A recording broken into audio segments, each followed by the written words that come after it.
Welcome, Spartans, to Mission Debrief. We've played every mission of the mainline Halo video games, and now we're playing every mission from the rest of the games in the franchise in chronological order. Each episode we'll be discussing our experiences and sprinkling in a little lore along the way. If you'd like to play along and have your thoughts read on the show, email us at podcastevolved@gmail.com or drop us a tweet at podcastevolved on Twitter. We'll be playing the A New Enemy mission from Halo Wars 2 on the next episode. If you like what you hear and want to support the show, visit Podcast Evolved on Patreon. You can also receive a free audiobook trial by visiting audibletrial.com/podcastevolved. This episode, we're debriefing the Signal mission from Halo Wars 2. We are here. What? We actually get to play Halo Wars 2? There's not another, strategy game or farming simulator or something we have to play? No, we get to play it. Oh my god. Finally here. I don't have to go to a corona-infested arcade to play another Halo game? What? Alright, I'm your host, Colin Perkins, alongside David Arnold. Hello, everybody. And Krista Brown. The Queen has arrived. I have on my crown. It says the Queen of Discord and also the Queen of RTSs in Halo Wars. Thank you. Your many realms many underneath queens, your yes. queendom. I have many territories under my control. All right, so speaking of Krista, she's going to take us through our overview, as we always do, of Halo Wars 2, so take it away. Oh my god. Okay. So the developer is Creative Assembly. Other games they developed are like Total War games and Alien Isolation. Get hype. Hey! There's so many Total War games, by the way. Yeah. there's a lot. total number. Mm-hmm. Yeah. The original release date was February 21st, 2017. That's the same year the Scorpio came out, I'm pretty sure. Oh, yeah. Scorpio. That's right. Remember the Scorpio? I played this game on my, VCR Xbox. It's kind of weird to think about. The number of missions... Yeah, I know. The VCR. It was good. The number of missions is 12 in the main game. We have more to talk about after that. Yes, we will expand. Oh my gosh. Other games released this year. Get ready. It was a big year, 2017. Mwah. Like a finely aged wine. Breath of the Wild. The Switch was launched. Oh my gosh. So Breath of the Wild, Super Mario Odyssey, Horizon Zero Dawn. Yeah. Destiny 2. Resident Evil 7. Cuphead. PUBG. Nier Automata. Assassin's Creed Origins. There you go, David. Yay! Wolfenstein 2, The New Colossus. Oh, I like this one. South Park, The Fractured But Whole. Yes. Ooh, I never played that. That is a fun game. It's in my love list. it. Oh my god, do it. It's so much fun. Yep. It is so raunchy and amazing. Yeah, I love the original. Or The Stick of Truth was one of my favorite games when it came out. I thought it was excellent. It's pretty much more of the same, and it's so good. Yeah? Cool. Neo, Star Wars Battlefront 2, Mass Effect Andromeda. Ooh. Yeah, I just figured I needed to throw it in Cool. there. That's cool. I like it. It's space. Please Don't be mean. remaster the original Mass Effects. I'll die if you do that. Soon. Oh, and Fortnite. Yeah. Oh. All the 5-year-olds were so happy this year. They got Fortnite and never played anything else. So, this game was rated. The Metacritic score was 79 for Xbox One and 70 for PC. Really? That seems pretty low. It does, I thought this would be in the 80s, actually. Well, I mean, it kind of is on the Xbox One, but if you read the PC Yes. critics, it's all PC Master Race stuff, right? It's like, Oh, is it? oh, this game's alright, but it's not as good as all these other RTS games. Yeah, So then well, I it's feel a like they more knocked it down a bunch. it's a more simplified RTS compared to what you can get on the PC. Yeah. But for Xbox, it's like something crazy new. Not new, Sure. but it's different than what you're used to playing on the Xbox. Mm-hmm. So, platform. I'm not saying they're wrong either. Like, there probably are. I mean, we're not RTS experts, so there are probably a lot of RTS games that are better. But it's also weird. I don't know. Like, just rate the game on its own merits versus comparing it. together. Yeah. Yeah. No. So anyway. I think that's a problem with reviewing in general. I think because as people, we have biases, and it's really hard to get past them. It's just natural for us, which is why sometimes ratings are good and sometimes they are bad. All right, platform and difficulty. David and I are playing Halo Wars 2 on Xbox One. Woo! Xbox Squad! And Colin's playing on PC. Boo! Boo, PC games suck. And I'm gonna stay on PC this time because we've already proved Krista's queen. I am So- queen, yeah. He doesn't even want to try anymore. I beat him so bad. I won a few. You won a few. But it was before the competition started, most of them. Yeah, that's true. Before you started trying. I know. See what happens when you make me try things? It's not good. So the difficulty is normal or heroic. I'm doing heroic because Colin decided to punish me. Because I won so well last time. Well, so tell me. Well, let's just talk about that really quickly. Do you feel like this game is harder than Halo Wars, Krista? After playing just this, Well, not after just playing this mission. You've played it before. Yeah, I've played it before. Or is it too hard to compare at this point? Like, you need to play some more. I might need, ask me this question again, but for now, what I'm thinking of, this game is pretty much on par with the original Halo Wars. This game gives you a little more leeway and a bunch of different units. We're going to be talking about the Nightingale a little later. That kind of changes up how you kind of play the game. But, overall, like, from playing the Legendary on Halo Wars 1 to playing Legendary on Halo Wars 2, it felt like a pretty seamless experience because I played them back to back. Okay, sure. A lot of the strategies you employ in 1 will work in 2, just with a little tweaking, but not much. Yeah, right. So if you are playing along with us, play on whatever difficulty suits you. If you are Legendary, you are a god. So the Halo timeline covered. This is interesting. This is the latest game in the timeline that we will be playing. Right. Until today, Infinite. As of recording. Yeah, as of recording. So March 28th. Which is such an interesting choice. That, like, when they set this game after Halo 5. Yeah. It's cool. Yeah. Yeah, I think I think we'll get into speculation on the recap. We'll know a lot more at that point. But yeah, I mean, it's interesting that Halo Wars was a prequel because, like, you're not going to affect the universe that much. But then, for whatever reason, 343 is like, well, let's put this afterwards and see what happens. It was a really interesting, as you see as we play through the game, the characters are like, what the hell is going on? And so it makes a really interesting dynamic having these characters wake up 28 years later and, like, everything has changed. They didn't even know the Halos existed. And they've also integrated some stories in between there. You know, some books and some comics and stuff like that. They've had stories that help fill in some of that time gap about the Spirit of Fire, which is also cool. Also, the setting. Being on the Ark is just so nice. The Ark is so cool. I wish it was highlighted more. So the timeline covered is March 28th to April 2nd, 2559. Ooh, that's late. May 1st, 2559. I'm guessing this is the DLC, eh? Yeah, that's Operation Spearbreaker. And then the Awakening the Nightmare is June 4th through 5th, 2559. So we're almost in the 2560s. It feels weird. It does. I feel old. I lived to see 2560. 60s Halo, though. I know, in the 60s. And just a reminder, so Combat Evolved was 2552. Yeah. So we have advanced 7 years from the original game. Yeah, it's kind of cool. It's kind of fun.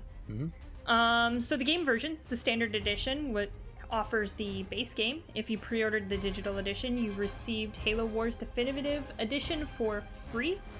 The Ultimate Edition, which is I think the edition that's on Game Pass, I think it's the definitive edition that's on Game Pass, but it offered early access to Halo Wars 2 on February 17th, alongside access to the game's Season Pass, including the access to the Operation Spearbreaker DLC, and access to the Halo Wars Definitive Edition.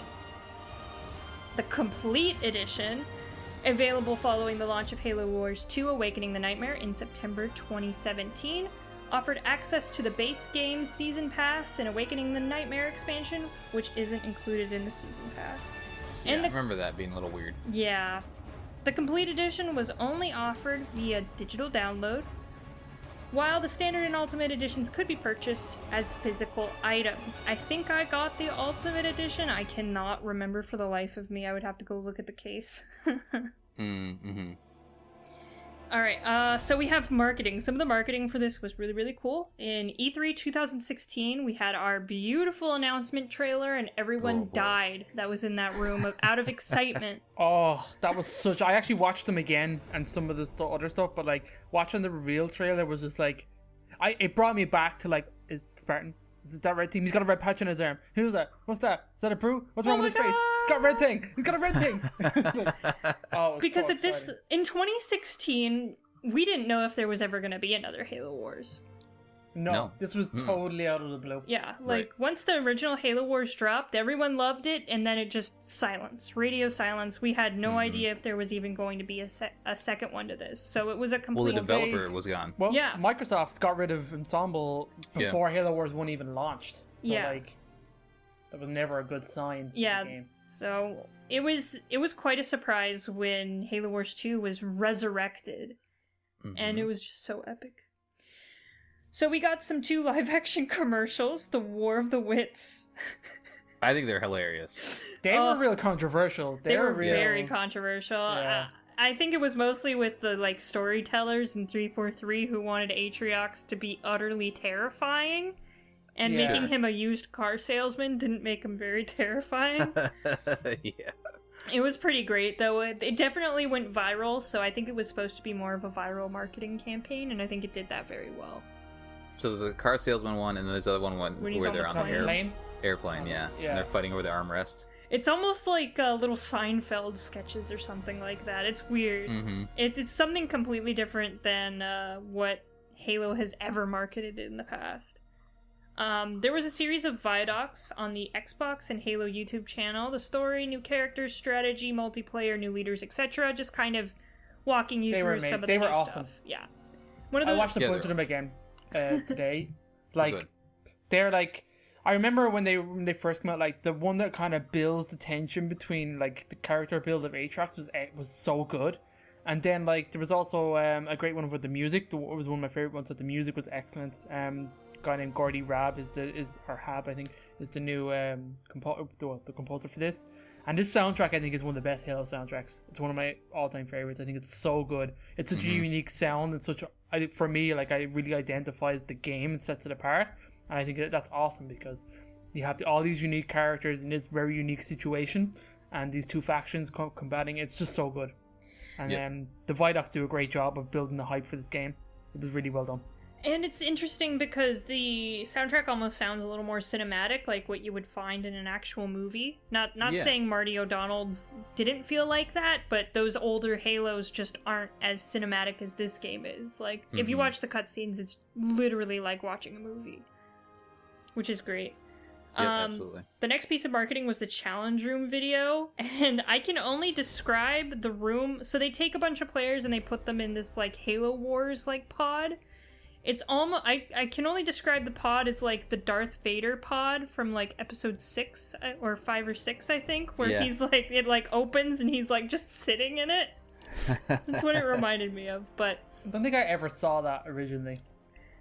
I didn't see it either. I just did. I turned that up. Doing some research. I feel sad because I wanted to be a part of it. I don't know where they did it. Like, where did they do that even? I don't know. It's almost like an AR experience plus the game inside this little pod. So there's a bunch of lights that go off and it rumbles, and it might have been the E3 experience. But It looks pretty cool. If you haven't seen the challenge room video, it's worth watching just because it's a lot of fun. There was a Halo Wars 2 launch event at Microsoft. Our buddy Oren, who's over on the main show, was able to go, and he met Phil Spencer, and we were all really jealous. That's right, yeah. I'm so pissed off. Stupid Oren. Stupid Oren. Well, at the time, like, I was working, so I couldn't go. I couldn't get the time off, and also, like, Florida to Seattle is quite a trip. Yes. It's very expensive. And Oren was working for an airport at the time, so he just got the tickets for free and just went, and I'm like, I hate you. I hate you so much. Oren Stupid Oren. What a jerk. I hate him. Anyway. There was a Halo Legendary Crate tie-in. We got a bunch of figures, like an Atriox figure and stuff like that from the Halo Legendary Crates, which was super cool. Mm-hmm. There is a giant life-size Atriox statue, which is the statue different from the suit, or are we calling it a statue? Maybe it is the suit. Is that what's at their yeah. So at the offices? For the live-action commercials, they made this giant suit, which looks like a statue when they have it up, but it is actually a suit. You can get in it, and it is massive. It's huge. It's in the... When I went there, it was in their lobby, and it was just sitting in one of the corners, and it was just like, oh my god, how do you work? He's terrifying. You just walk in. That's how they keep the riffraff out, because you walk into the reception area, and you see him, and you're like, oh shit, I'm gonna get beat up on leaving. I mean, it shows you, it's probably close to scale, right? It shows you how big the brutes are. Yeah. It's wild. And then we had the Halo Wars 2 multiplayer beta in January 2017, which was really fun. And then we had this interesting thing called #Twitter Halo Wars. So starting on January 17th, 2017, 343 ran a Twitter minigame to promote the new Blitz mode of Halo Wars 2. Do you guys remember this? I remember. No, not at all. I remember it a little bit. I was on and off Twitter at that point. I wasn't super committed to it, and now I am, and I'm on Twitter all the time. Oh my god, why? Yeah, Twitter. It can be played over Twitter's direct messaging system. Players could face off against the computer or challenge their friends with the hashtag Twitter Halo Wars. Players were rewarded for their victory with an exclusive skin code, and the game concluded on February 16th, 2017. That didn't run for that long. Yeah, it was just to promote the game right before the launch, and that was it. And then there was also a limited edition poster series, which I don't remember at all. But it sounds cool. Yeah, they're very nice. They also did, so their posters, you can find them online. And then, I don't know if any of our team owns them, probably not. But then they also did a mural. They took the posters and then put them out in some of the major cities and did the spray paint graffiti murals. Oh, I think I remember that. I love it when game developers do that. They hire a mural artist to just paint the side of a building with Tracer or Master Chief or something. Mm-hmm. Then I'm like, oh man, I want to go to Detroit and go see the Master Chief mural. And then it's gone after a couple months. Yeah, probably. Some cool selfies.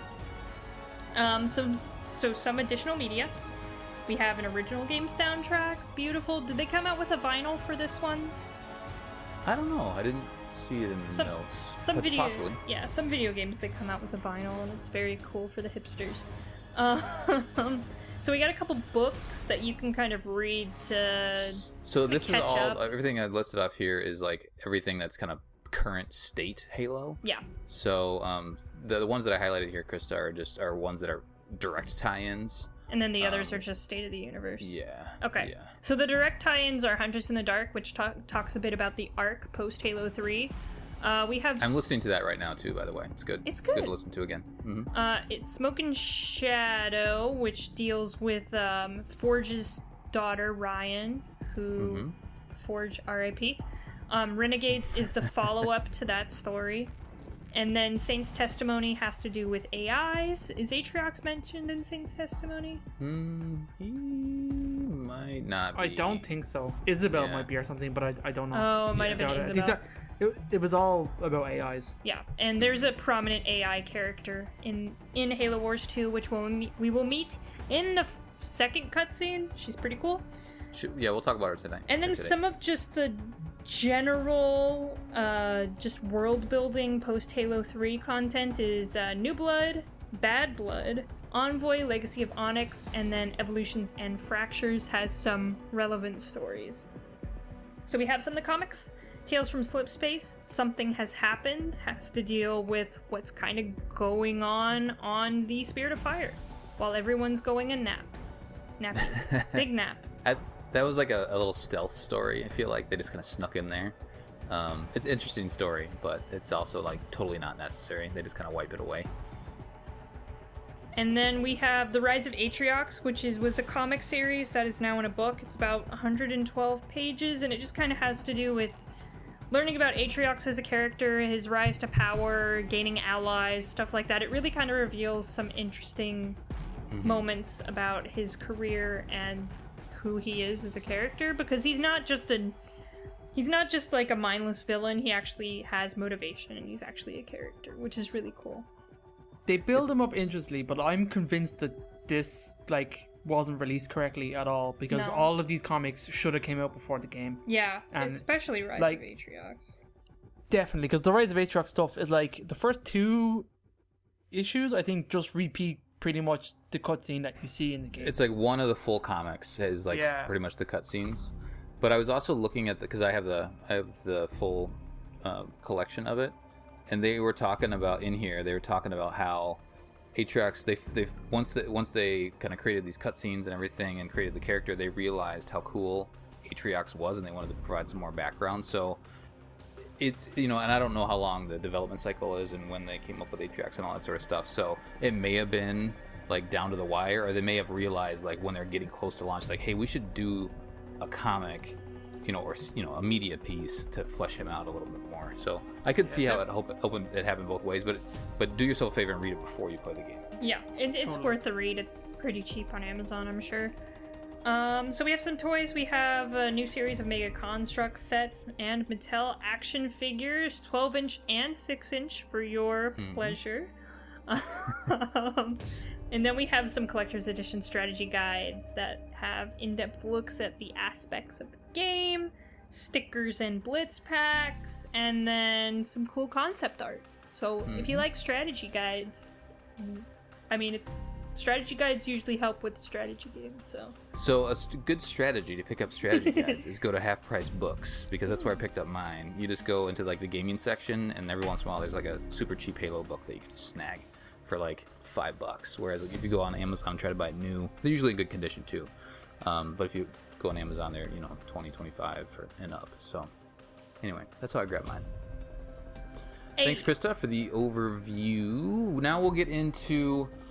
So we've done Halo Wars, and we've talked about that, and we've kind of gone through, how we attacked each mission. We'll do a similar approach to each mission for all of these episodes. But once again, we're not RTS experts. Besides, I guess our queen Krista is the expert on our real-time strategy.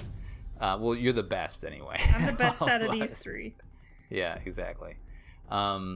So we, as we've talked about in the past, think about you hear about games like StarCraft and Command & Conquer, so you're controlling the overworld instead of the individual character that we've done in a lot of the other games. A lot of the missions are about building up your base and then upgrading them, and then slowly either moving to a destination or overtaking the enemy forces before they overtake you, and you have to start over again.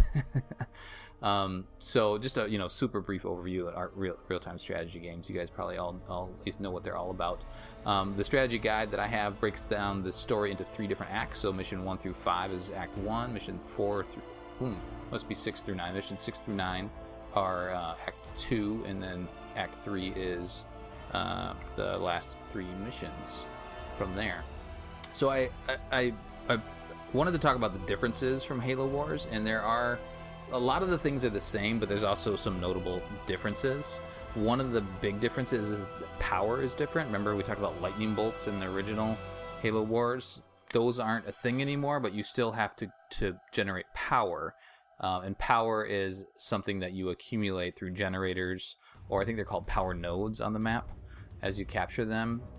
So you need to use both your supplies that we're used to from Halo Wars, but then you also have to accumulate power as a different part of the economy.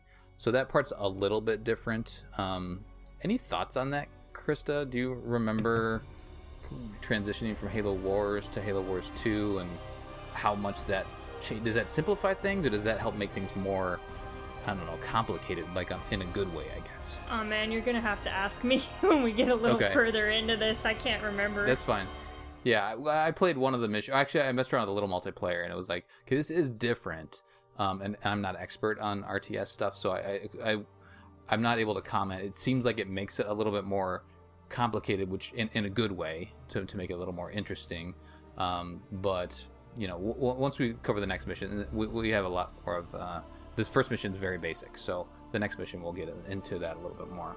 But you also have to advance technologies, which is different than the last one. So in Halo Wars, you just had to get a couple different lightning bolts, and then all of a sudden you could build more stuff and more vehicles and upgrades and things like that. Now you have to actually spend some of your economy, your supplies, and your power to upgrade your base, so that will then allow you to build a different vehicle, like a Scorpion or something like that, or it will allow you then to you have to upgrade your barracks to then, you know, upgrade your Hellbringers, things like that. So that's a little bit different. There's lots of new units, and we'll cover those as we go. So no worries there. There's the Phoenix logs, which takes place or replaces the timeline that we had previously in the black boxes that we had previously. So Chris is still going to read through those. There's a bunch in this first mission, so we're just going to summarize those for now. But they're juicy. I still haven't read all through all the Phoenix logs as of today. There's a lot when you go into that section.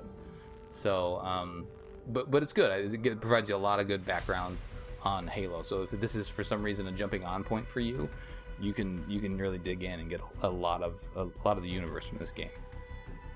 There are also bonus objectives, which we didn't have before, so there's still optional objectives, and now there's bonus objectives that you can you can complete and then give you some additional points on your score at the end. I didn't see a theater. I was do you guys know if there was a theater? When you're looking through the menus, can you go back and look at all the cutscenes like I don't think so, no. game? No, I think you just gotta go to YouTube. YouTube. Yeah, just YouTube, right? Yeah, which I'm sure they probably had that conversation at one point. It's like, people just post this on YouTube, so yeah. So it's not packaged within the game. There's the overall ranking. So there's an XP ranking that's separate from like your score. So as you play missions and as you play multiplayer missions and Blitz, those all go towards your individual XP score. That's similar to like your Spartan rank, I think, in the first-person shooter games. And as you rank up, you will unlock different levels of Blitz packs. So that's the new portion of the game that we'll probably talk about it. We're not going to talk about it much during the main series, but we'll talk about Blitz probably in the recap a bit.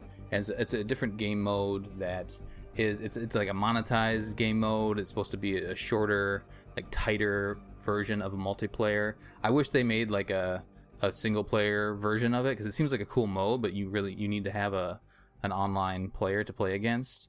And I've messed around with it a few times. I remember the past, and I just got smoked.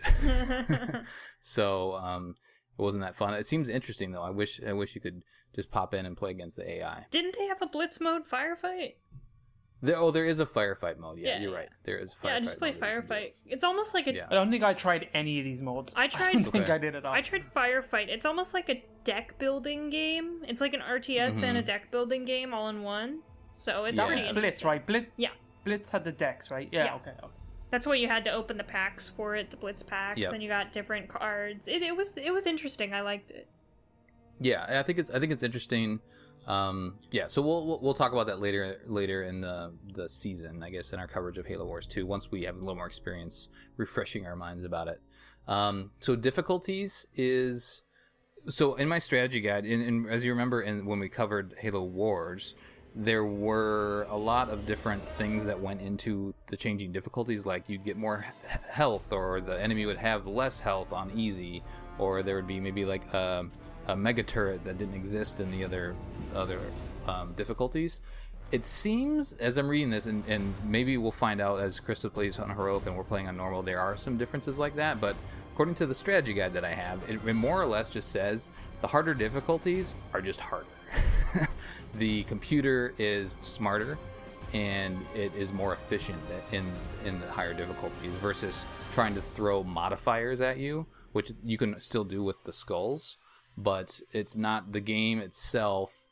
I think the way that the AI works is the AI just knows how to play the game better on heroic than it does on normal, so it plays at a different pace. Yeah, pretty much. One of the interesting things, and I had never heard this, as you know, again, not being an expert on RTS, is they talk about an APM, which is a acronym used for RTS, actions per minute, and the guide says that you want to increase your actions per minute as you go to the higher difficulty. So as you're getting more familiar with the game and the mechanics and how it works to manipulate all your units and whatnot and builds, you're wanting to be more efficient on the higher levels. So on easy, it says in order to beat easy or be competitive on easy, you should have about 15 actions per minute. On normal, you should have about 30 actions per minute. On heroic, you bump up to 60 actions per minute, which that feels like a big jump there. And then on legendary, you're at about 90 actions per minute. So you're doing lots of clicks, lots of things. You never like your screen's never sitting still. Like you're always moving around. Now that sounds like a lot, but a minute in-game time in any game you're playing is a long time. Mm-hmm. Like competitive games are decided in minutes, not in like seconds or anything like that. So. Well, and I think one thing for me specifically, again, you know, like I'm okay at these. I'm okay at best. Is I'll find myself, you know, bringing a unit over to an encounter, seeing the encounter and like staring at the encounter, waiting to see if I win or not, and then going to do something else. Whereas people that actually know what they're doing are like, okay, I'm going to send these guys up. They'll glance at the encounter and say, okay, I'm going to win this encounter. I'm going to go back and do some other stuff. I'm going to go build over here. I'm going to go send some other units here. You know, I'm branching off different squads and whatnot. And that just, you learn that over time. Like the more familiar you are with RTS, the more familiar you are with Halo Wars 2, you will get better at that. Versus, you know, just kind of plodding along, saying, hey, I have a Marine and I have a Warthog, and I'm going to send these two guys, and they're going to take out that one. You know, so your brain just reacts faster to everything. Well, and the other thing is, like, you need to be very decisive. Mm-hmm. Like, you need to know exactly what you're going to do and just roll with it. There's no, like, backtracking or anything like that. You just have to go for it. Yeah, and deal with the consequences, right? Yeah. And being okay with your units not surviving. If they don't survive, you're like, oh, okay, I didn't get those guys. Meanwhile, I'm building up a different force somewhere else that I can then send to counteract that the enemies that just overtook my units. Yeah, especially when you're playing Legendary, you are not trying to beat the par time. You don't care. You're gonna keep kind of experimenting and going in and seeing how well you're gonna be doing and what units work best for what. You know, you obviously have to be very decisive about that, and you have to just go for it, but you're not on any time crunch unless the mission has a time crunch in it. Yeah. The part-time, I feel like part-time's a little bit of a misnomer. And it seems like also that part-time does change from difficulty in this game. So I watched somebody do a legendary run, and their part-time was for this mission was 3 minutes, but part-time for normal was 4 minutes. So we'll see how that changes over. I'll just keep an eye on that and see if that does indeed change, or maybe with an update they change the part-time. I don't know. A couple other things just to keep in mind, or just some key RTS terms. I probably won't use these all correctly, but these are some other RTS terms that experts talk about, or the developers talked about, is expansion. So, you know, when to grow your footprint on the map. The different rally points that you have, you know, when you're sending your units, how to counter. So there's a basic rock, paper, scissors that happens with all encounters. So in general, infantry beats air beats ground, and ground beats infantry. So that's a generic, RTS mechanic that's used. So how do you counter when you see an air unit? You're like, okay, I got to get some of my Marines to go and shoot down that Banshee. Whereas if you see a Wraith is going to take out your Marines. So then you're like, okay, well, I got to go and get some air units to take out that Wraith. There's also micro is another term, which is this micromanaging your units. And then economy is the overall like accumulation of resources, a construction of your facilities, your buildings, and then also production of units. So you want to keep a healthy economy as you're playing each mission. And a lot of this stuff applies more to the multiplayer. It does definitely apply to campaign, but it's more used regularly in multiplayer aspects. A couple of other things that are different. So skulls aren't collectible anymore. You unlock skulls by just doing different actions in missions, like, you know, killing a certain character, or, you know, in the past we've done like, you know, taking down a bunch of banshees before the skull popped up. Now you don't have to go collect the skull anymore. You just have to do the action. They still modify the gameplay, like just like they did previously. So there's a screen where you can activate the skulls that you want. There's some skulls that actually modify your score, and some don't. They're just like, you know, grunt birthday party type stuff. But did you guys notice that the design of the skull is now, for legendary, is now a Girolane skull versus a Sanghili skull? Oh, I never saw that. Yeah, that's cool. Yeah, it's good. It's very good. And just the design of, if you look at all the skulls, the design of them is very, very good. There's one called like it's like train or something like that, or and like the jaw of the skull looks like the front of a locomotive. It's pretty cool. So we talked about game modes. There's Blitz is really the new one. There was Skirmish before. There's multiplayer before. So most of that stuff carried through, but Blitz is the big one. And then another one that's just interesting, maybe talking point, is that the character models are different. So, you know, it's been a while since they created Halo Wars 2. They're now, you know, they're using blur still, but the way that blur does their animation has just advanced quite a bit. And now they're using motion capture versus like the drawn character models that they did in the past. So Cutter looks different, and I'm okay with that because we get these beautiful, sweet cutscenes, right? I have a bit of trivia on that. Yeah. They said in the original Halo Wars, the characters were hand sculpted and animated, whereas Blur has since come to favor full motion capture technology, including facial performance capture. Due to that change, actors that resemble the characters they are playing as closely as possible are preferred. So most notably, Captain Cutter was originally voiced by Greg Berger, is now played by Gideon Emery, and he was digitally aged to appear closer to Cutter's biological age. He's the guy in that live action trailer, that commercial, by the way. So he's Cutter. Yeah, that's him. Ah, that's cool. While Faye Kingsley was recast as Professor Anders due to the scheduling conflicts with her previous voice actress, Kim Mai Guest. So there you go. Some changes. Yep. Yeah, so I know that people are grumpy that, like, you know, Anders doesn't look like she's as, you know, from Asian descent as she, you know, did in the original game, and it's like all that stuff. I don't know. That stuff doesn't bother me. Yeah. It's like she's not as Asian, but I think I get it. The reason why it makes sense. Yeah, like the rationale, like getting real actors to play these, and I think they did try to get an actor that had, you know, some of that, you know, ethnic background, but it's just not the same as what we had in Halo Wars, because that's impossible to get, right? Because those weren't real people. Those weren't real people. Yeah, exactly. And here's the thing: like, the graphics look 10 times better when you have an actual face to model the graphics off of. So I mean, some compromises have to be made. They're not going to digitally like make her look more Asian. Yeah, that's just exactly. So anyway, I think all that stuff is all positive in my mind.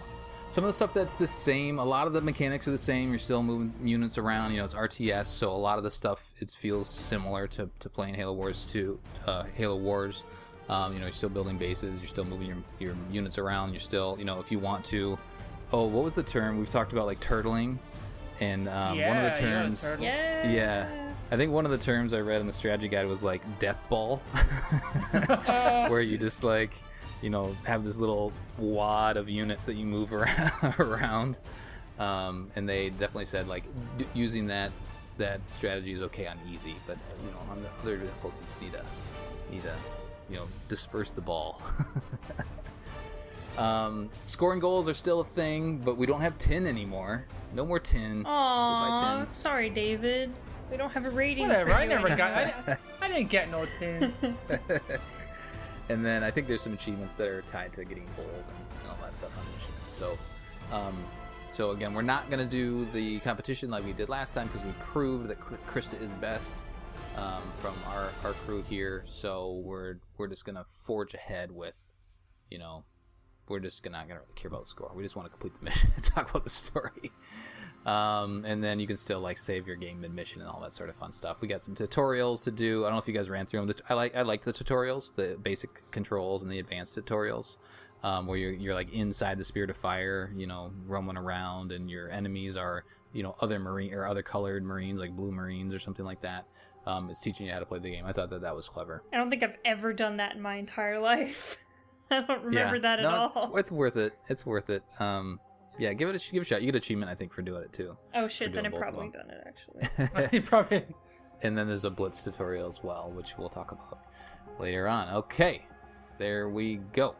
That's our quick overview, maybe not so quick overview of Halo Wars 2, but there's a lot of other stuff to talk about. We have to talk about the game now. Like the game, like what happens in the mission, like these new enemies that we get to encounter. So now I'm going to do my overview. The last mission that we played in chronological order was Guardians from Halo 5. Isn't that wild? That's weird. That was the last mission chronological. So this mission happened in October 28th, 2558, and now we're 5 months forward, actually exactly 5 months forward. So October 28th, 2558 was Guardians, and then this mission was March 28th, 2558, which is pretty wild. And they explained they hint at some things that happened, so it's pretty good. So quick overview of Guardians. Despite Fireteam Osiris's best efforts, the reclamation was set in motion. Spartan Jameson Locke managed to help 031, Exuberant Witness, save John, Kelly, Fred, and Linda from the clutches of Cortana's cryptum, but our once trusted ally gained the support of countless created AI and dispersed Forerunner Guardians across the galaxy to enforce her version of the Mantle of Responsibility. Earth was quickly locked down, and the UNSC Infinity decided to run until they could find a way to fight. That whatever time I watched that little bit of cutscene where he says, was it Roland says, "Well, we're just gonna run," and then Lassie says, "What I just said, right?" It's like, yeah, until we can find a way to fight. I get a little bit of a chill, because I'm excited to see what happens next. But here's what happens next. In the Signal, after 28 years adrift in space, the UNSC Spirit of Fire is mysteriously transported to the Ark, and its crew is released from cryosleep. As the Marines shake off the cobwebs, Professor Ellen Anders detects a mysterious signal emanating from a specific outpost on the Forerunner superstructure. Without the aid of Serena to decrypt the message, Captain James Cutter orders Red Team to investigate. The date of the game, as again, is March 28th, just to set the stage, March 28th, 2559. So we have some objectives to accomplish here. This is a super short mission, so a lot of this talk is just going to be about the cutscenes for the most part. But the main objective is reach the source of the signal, escape to the Pelican, and then also at the end is escape to the Pelican evacuation zone. Optional objectives are to find all the Phoenix logs, which are along the way as you're driving your Warthog around, and then complete the mission with under 50% damage, which seems easy, but I had to run it a couple times to get that. And there's also a bonus objective of killing 5 grunt squads with the Warthog ram. Part-time is 4 minutes on normal, and I think it's 3 on the harder difficulties. Our scoring goals are 80,000 for gold, 35,000 to 79,000 for silver. Bronze is 11 to 34,000, and again, no more tin. Just a couple things to talk about on the battlefield, Krista. You want to just go over those quickly? Yeah, so we have all of Red Team. We get them from the start. So we have Jerome, Alice, and Douglas, until we don't have Jerome or Alice anymore. Well, we don't get Douglas anymore. Oh, it's Douglas that gets click-clacked. Okay, yeah. So we get Jerome. But they have personalities. They do have personalities. They talk. Oh my god. Right. Mm-hmm. And they're very distinct from one another. So that's good. We get a Warthog. Fun stuff. And then everything goes to shit and everything attacks us. So we got brutes, grunts, ghosts, wraith, and banshees just all trying to murder us all at once while we're in just one Warthog. And we got one Spartan out and we got one person on the gun and we're running really, really fast to a Pelican. for some medical evac. But that's all I have right now. Oh, we also do see nightingales and hornets, but we don't do anything with them. Oh, right. Yep, I missed those. Good call. I saw the nightingale and I'm like, oh my god, I forgot you existed, but now I praise you. You're my new god. But yeah, that's all I got. Cool. All right, so now it's David's turn to talk. David. David has the tough part on this. Regale us with the description of these beautiful, beautiful cutscenes. These things are so good. Have you ever laid your eyes on something so beautiful you cried? Because that was me last night when I played this game. Yeah, when Krista started posting about like how good this shit looks, and like I haven't seen these and like since I played the game when it came out, so but hot diggity. Yeah. It's fine looking piece of work.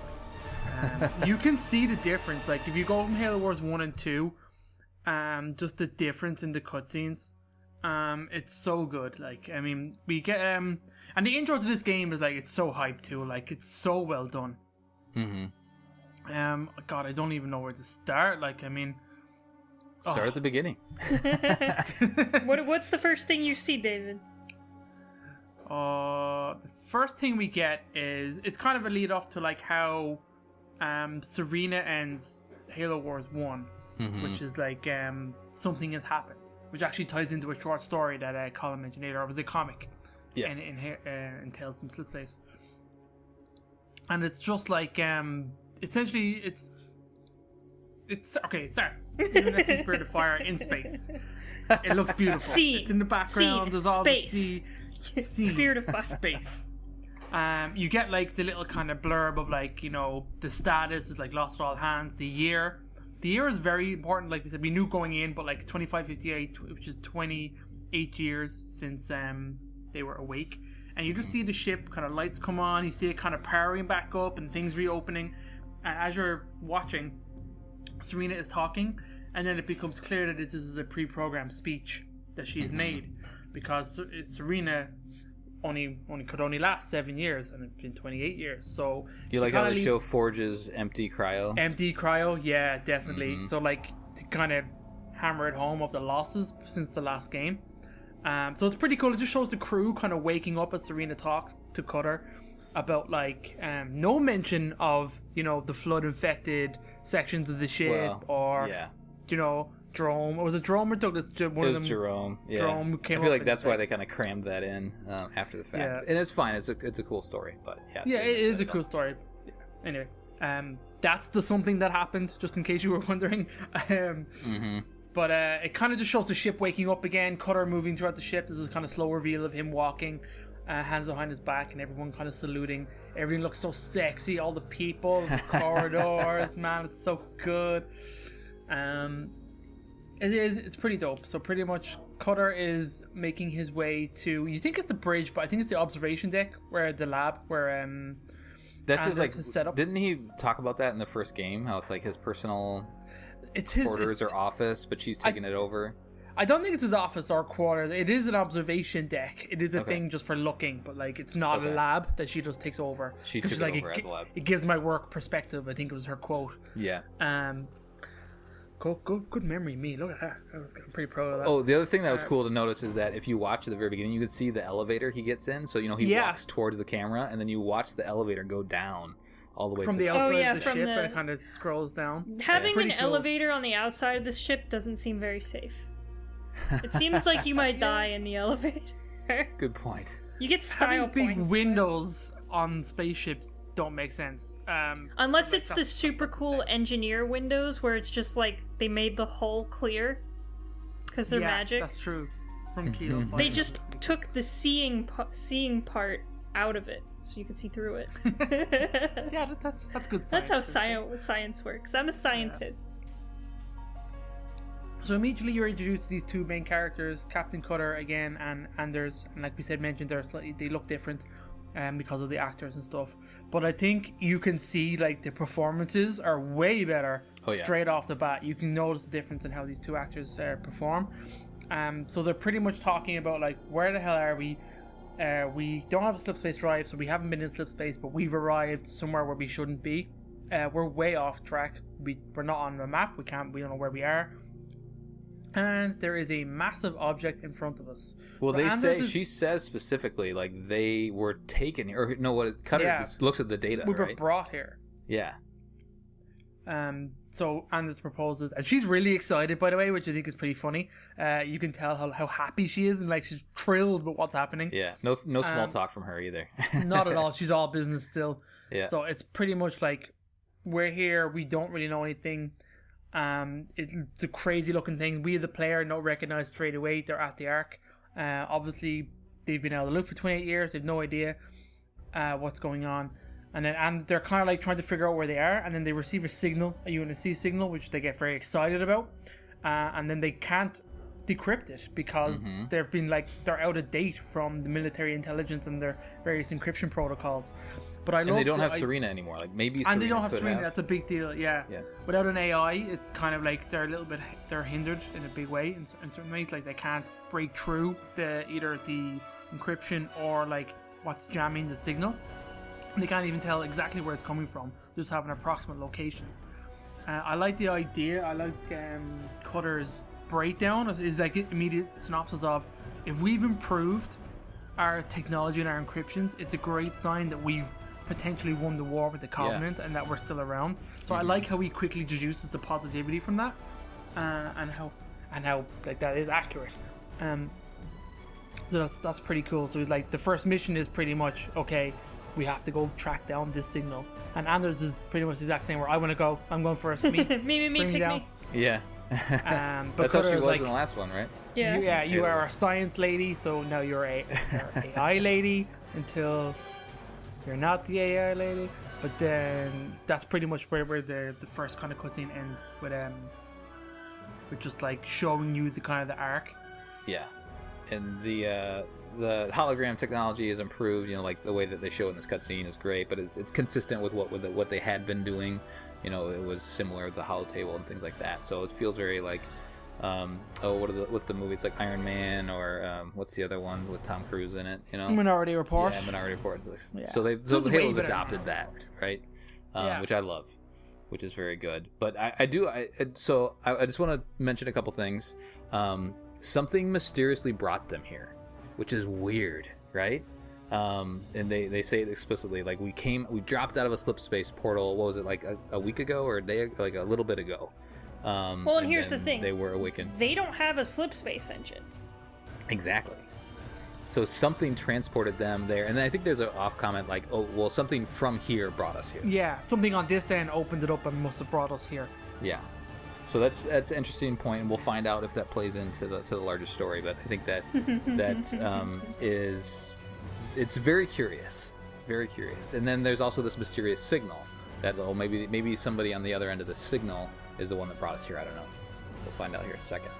But I think this cutscene is fantastic. The other thing that's a little weird, and it's probably easily explained, is like Serena's dialogue. You know, I don't know if she maybe still was able to like record her voice, say like, hey, here's my voice module, here's the update that's gonna happen, so my voice module is gonna read this update whenever they wake up, you know, because like she's gone, but like she's still there. A recording of her is still giving them update. I think she even says like 28 years, so that's a little bit weird to me. Does that bother you guys at all, or is that easily explained? I never noticed that. She says 28 years. I'm pretty sure. Yeah. I feel like that's a canon slip up, because it's a pre-recorded message. It can't be. That doesn't make any sense. She didn't stay alive for that long. Yeah. Yeah. No. How would she know when they get waken up, or unless there was? A message in 20 it years. is an AI. It could have had a subroutine that told you how many years it was. That's what I'm saying. It was like, okay, maybe it's like, read this number with my voice when you actually wake up. I feel like that could have been a thing. Yeah, she says specifically, we've been adrift for 28 years. So anyway, we just fixed Halo. Nice. We found a fly and then we fixed it. Any other thoughts on this cutscene, Krista? Oh my god, I like how Anders interacts with everything going on. Like, she picks up a digital map off of the display and then displays it up and then puts it back down, and I just think it's really cool seeing them interact with this really, which the technology isn't as advanced as it is in universe, but it's a really advanced technology, and I just like how she interacts with it. It's just so visually appealing to see her like pull up a video out of nowhere and then put it on the holodeck, and then Well, she grabs something when she's talking about the slip space portal or the slip space drive. She like pulls something up, grabs a little like orb, and then she chucks it down into the table, and that ends up being the then the arc kind of blows up from there. It's really cool, and it's really well done. I think the choreography of this cutscene was really, really good. It's like it moves really, really well. I love it. And this also, I think, shows you the benefits of motion capture as opposed to like the previous, drawn or whatever the technology was before, is that these are real actors. They're acting this out. They have all the little dots on their suit, and that's why the facial animations are so good. And so they're able to animate this with their body, and then Blur is able to take that and run with it. Which really makes it way easier to have all this fluid motion in a cutscene. Because before they had this tracking, like everyone moved really weird. Like you couldn't get a lot of motion out of just something built from the ground up without any human kind of reference to it.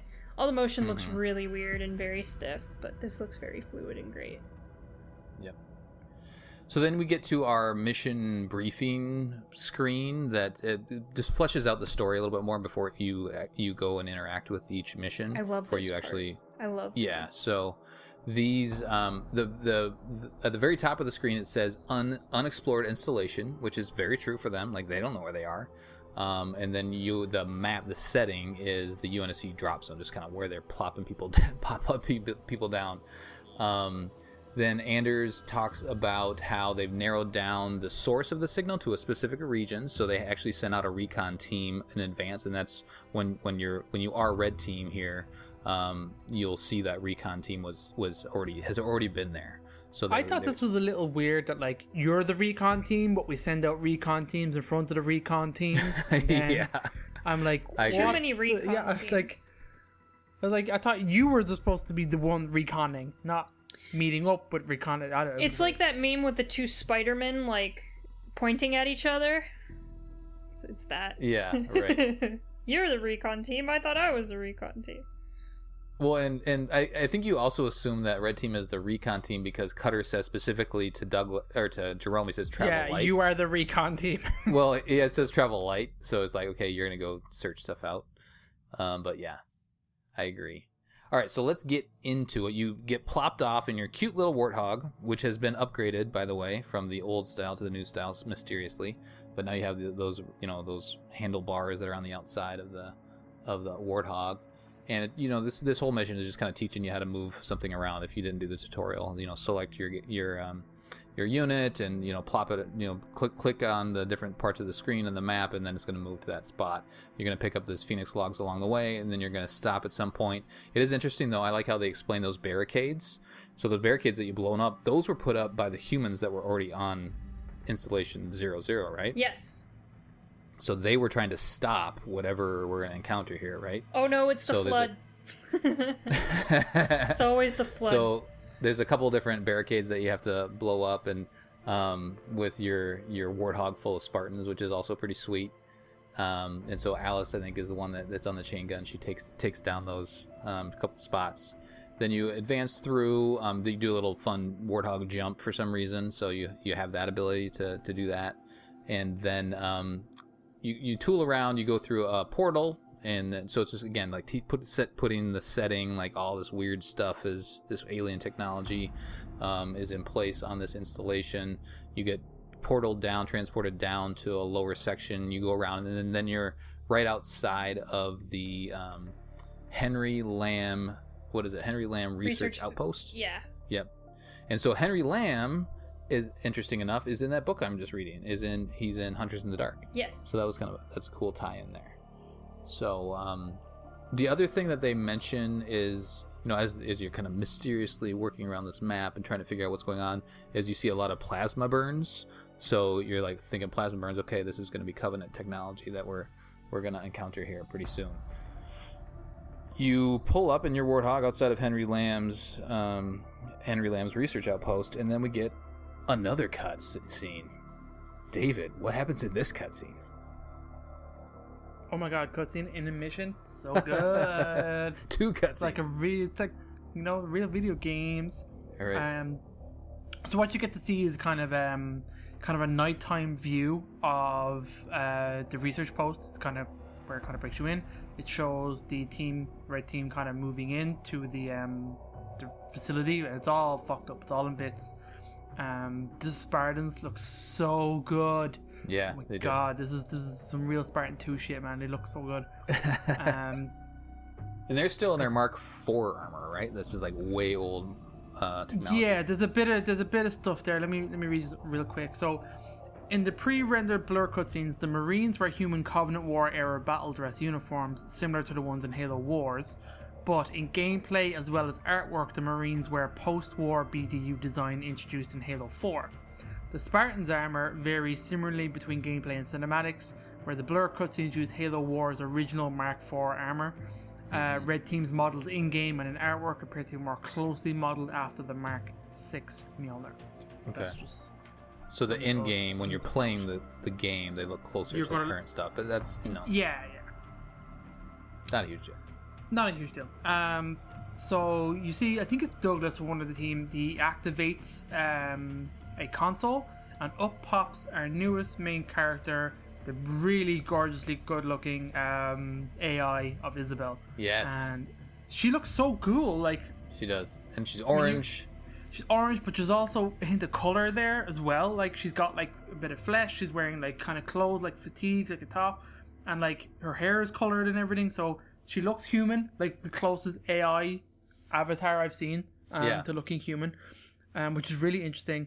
And she is so freaked out, and she sees Spartans and is overjoyed, but, like, she is, like, emotionally unstable here, and it's really interesting to see this from an AI being, like, totally messed up.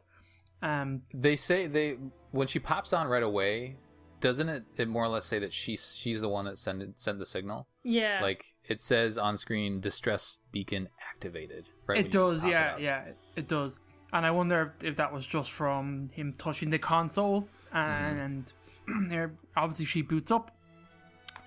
There's a quick back and forth between them here of like, okay, she knows nothing about them or where they've come from, so she doesn't know how out of the loop they are. So she's like Spartans. Oh, okay, good. Yeah, so Douglas is asked about, like, where the Covenant. She's like, Covenant? What? No Covenant. You have to get out of here. And then, like, there's like noises, and then she kind of freaks out. She's like, oh, he's here. Mm-hmm. And then you see the team kind of look around, and she is totally freaked out. And I'm going to say Douglas. Douglas just rips her out. Just like, right, you're with us. Boom. I love. Is it Douglas or Jerome? I think it might be Jerome. I think it could be Jerome, slightly taller, I think. Well, they have their numbers on their chest, so I can try to figure that out here in a second. That animation when she's ripped out and like the particles kind of go up. Oh, every time I'm like, so oh cool. my god, it's beautiful. It's impossible to 10, Colin. No one can tell her that. Impossible. I'm going to say it's impossible. Impossible. Jerome. They all look the same.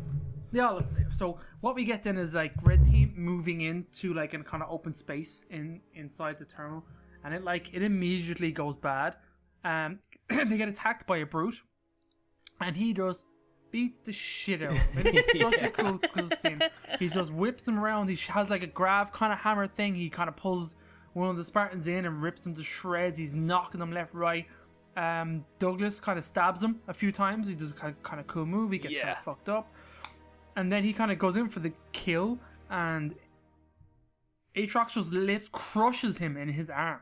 Yeah. And you see I see him scream in pain and his armor breaking under the strain. It's so brutal and it looks so good. And then he turns on his hammer, and you just see it kind of light up with that red banished glow and smacks Douglas in the chest. His helmet comes flying off, and then you get kind of the iconic scene of Atriox, his kind of reveal. He's talking at the moment, and it's so cool of like the demon human underneath or something like Run, that. And little he just demons, crushes yeah. the helmet. Yeah. It's just also so just cool. the animation of the helmet crushing is so satisfying. It looks amazing, and then the visor like cracks, and kind of pops out. Oh, it's so good. So his gravity mace, it's a gravity mace, and it's called the Chainbreaker. I want 10 of them. I knew it had a cool name. Yeah, it's so dope. So he pretty much just like lets them go, goes run, little demons run, and then lets like his brutes come after them, and you just see like red team just bug out straight away. They're like, nope, we are not ready for this. We're out of here. They shoot a bunch of times, but don't hit anything. And it's just like the reveal of Atriox's face. Like we saw some of this in the reveal trailer, but it's just so cool looking. He's got so much personality, and Douglas is so dead, and it's just like it's just so cool.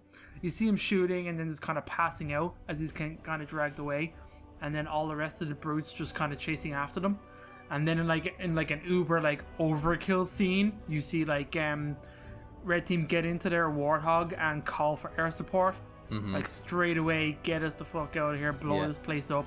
Cutter, to his credit, is just like, yeah, no problem, blowing the place up. You get a cool scene of like all the kind of brutes and some elites interspersed on these hills, all shouting and screaming, and then you get like all these ghosts and kind of bursting out in between them and coming down the canyon. It's so dope. And Alice jumps on the train gun and starts shooting stuff. You get a cutscene from space of like Archer missiles being launched from the Spirit of Fire. And it's just so cool. It's just such a cool setting. There's like 5 billion ghosts coming after this one warthog.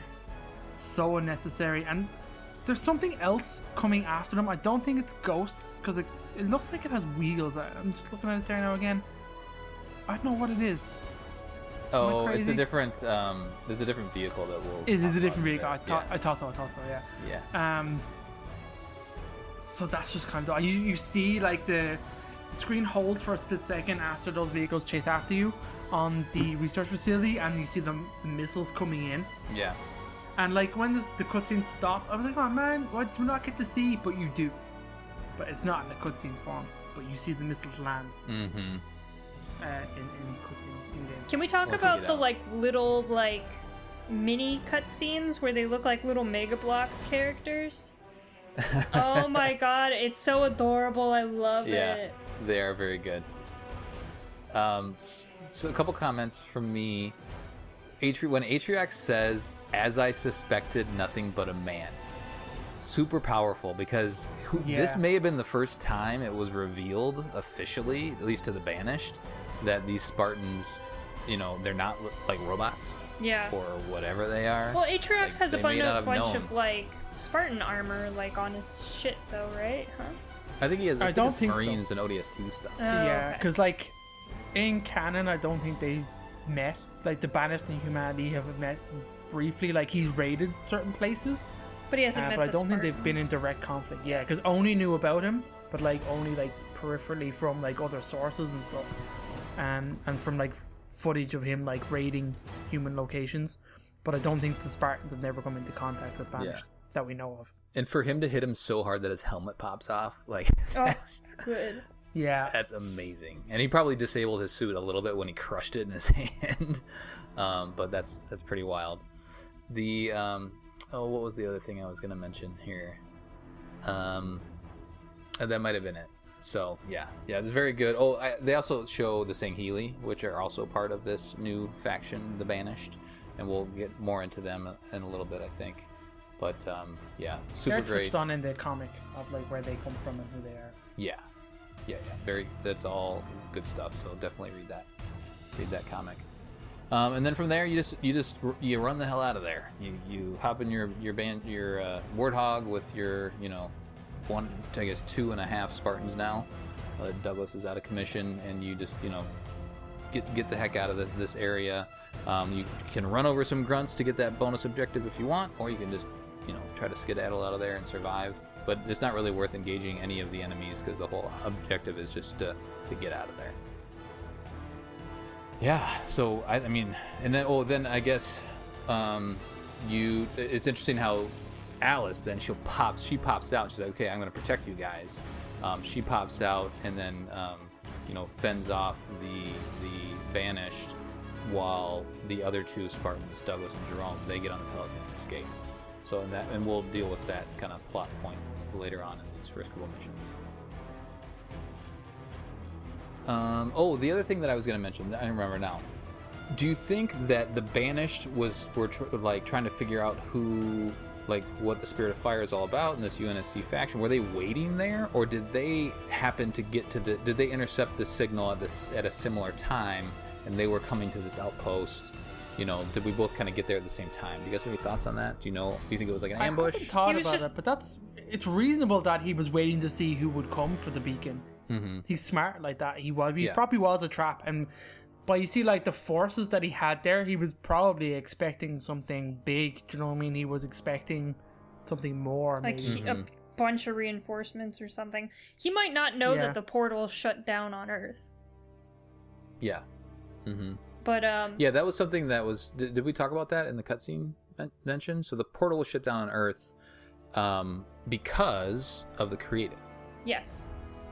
And so that's a direct tie-in. Remember, we talked about the timeline, and I think Isabel mentions 5 months ago that the portal was shut off, and 1 month later he showed up.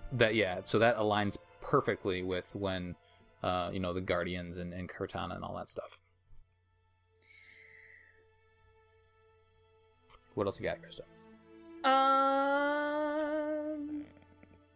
I don't know. I'm off topic now. Okay. All right. Well, that's it for this mission. Yeah, I think that's it. To it, That's it for the mission. I mean, it's super quick to play, but it's beautiful to play. And we'll get into actual RTS stuff in the next mission. Cool. Any other trivia that you missed, David? Just some small bits. There said the two about the cutscenes. It's the only level in which the 3 Spartans are merged into one unit, the Warthog. When Jerome identifies the research facility as Henry Lamb Research Outpost, the sign actually says Henry Lamb Research Facility. Yeah. That's pretty much it. Yeah. Cool. And I did check Halopedia, and according to Halopedia, it was Jerome that pulled out the ship. So it's impossible to tell, Colin. They all look the same. I think the voice actor. I think you can get by the voice actor. That's how they figured it out. Anyway. All right, let's do some community, and we will get out of here. A nice healthy episode. You don't love me no more, Colin? Off. Oh, no, we got to do Phoenix Logs, don't we? You're right. I forget. It's been a while. Colin doesn't love me anymore, guys. We've done Phoenix Logs. Okay, yes. We have a lot of Phoenix Logs, so I'm not going to read them verbatim because we'd be here all day.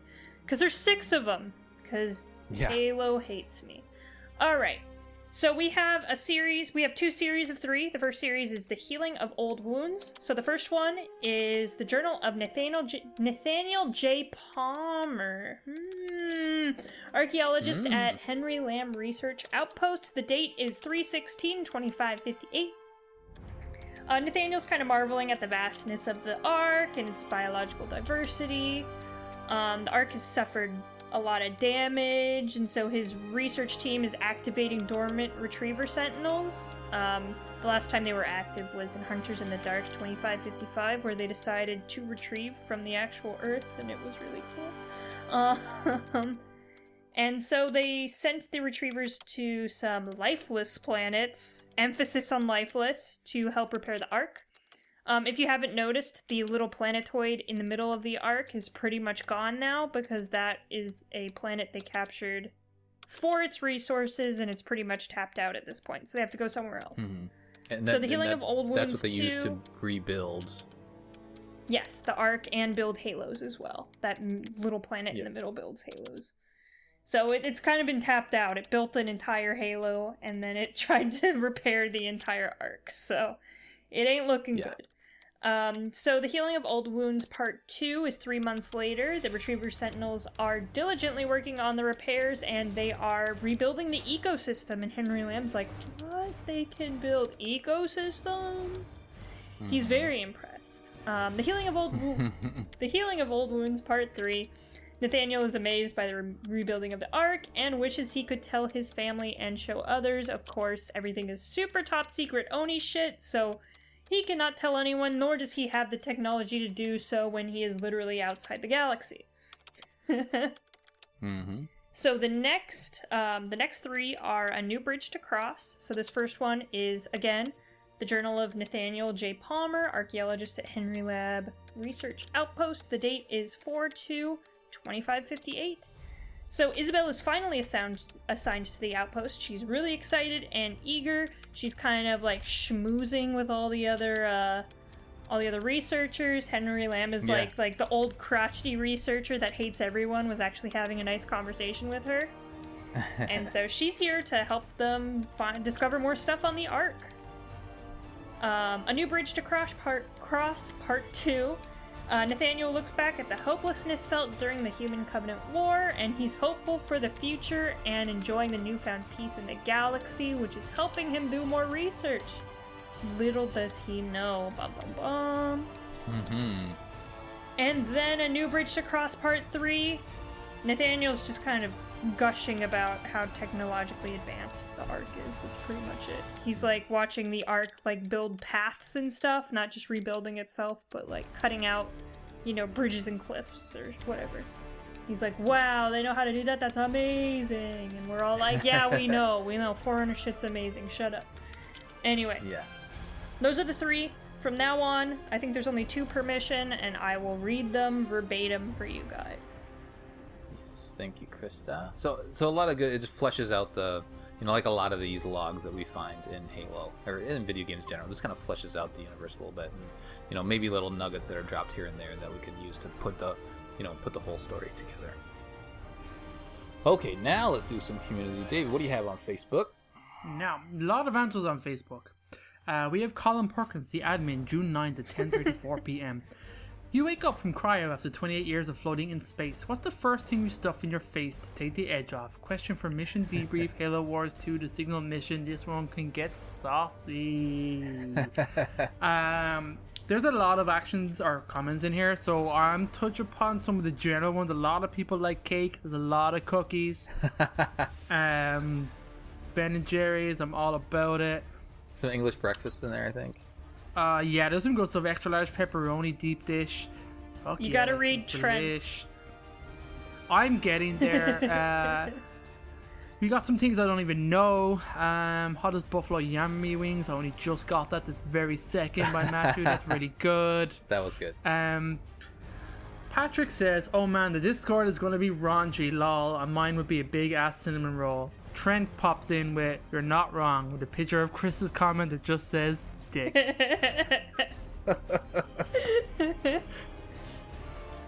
That made me. You said pop. You said pop in your mouth. Well, you said stuff in your face. So I'm like, well, you don't have to eat it. Okay. Anyway. Whatever. Yeah, some good comments.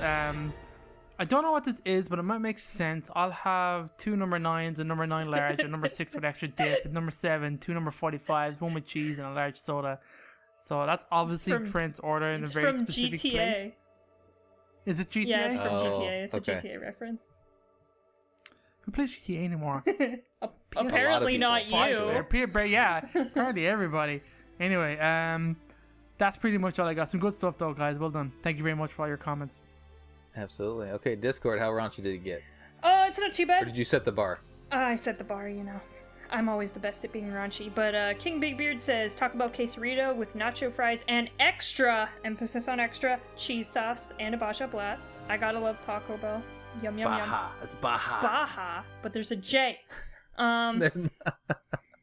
Naz Hat, or, Spartan B312, I think it is. He says a burger from Triumph, which is one of the good places to eat around his area. Spartan Tundra says shrimp fettuccine. Dezudo says a full English breakfast. Bacon sausage, black pudding, fried eggs, fried tomatoes, black beans, fried bread, mushrooms, hash browns, toast, HP sauce, and Yorkshire tea. Yeah, he put a picture in there too. Except for the last thing, that's all good. It looks really good. Lord Beerman says homemade beef Wellington. Bunny says Hoagie Haven bacon cheese steak. Zach the Beast says a bottle of whiskey and a Denver omelet. LT Tom says an all-you-can-eat Chinese buffet. Gonna be hungry after 28 years. There's another full English breakfast by Jedi Spartan 38. King Big Beard also says Moa burgers. Yeah. Hector Elite says bacon, eggs, sausage, beans, hash browns, more bacon, loads of Cadbury shit, whiskey, Moa burgers, more Moa burgers, even more Moa burgers, 12-gauge shotgun shells, blood of my enemies, iron brew, mega contract stuff, fish and chips, and massive batch scarab sides for cup of tea, a real gun, Mars bar, Sergeant Johnson's beer, hog roast cheese, potato fries, sweet potato fries. I had to breathe, sorry. Chicken nuggets, pasta, meatballs, bread, ungoy stuff, and a bunch of other stuff. He says try to do that one breath, and I failed. Lesbian says lots of dim sum. And Zach says gnocchi. Very good, very good. And then Dezuto wins with, how about a packet of Old Ma Perengoski's ginger nut biscuits? Yeah. Thank you, guys. Old Ma Perengoski. We love you. Very nice. That was good. Thanks, guys, for all the comments. That will do it for our debriefing of The Signal from Halo Wars 2. On the next episode, we'll be covering a new enemy. Send us your thoughts at podcastevolve@gmail.com or drop us a tweet at podcastevolved on Twitter. You can also support the show by visiting Podcast Evolved on Patreon. And don't forget about that free audiobook trial. Visit audibletrial.com/podcastevolved. Until next time, evolve. Evolve.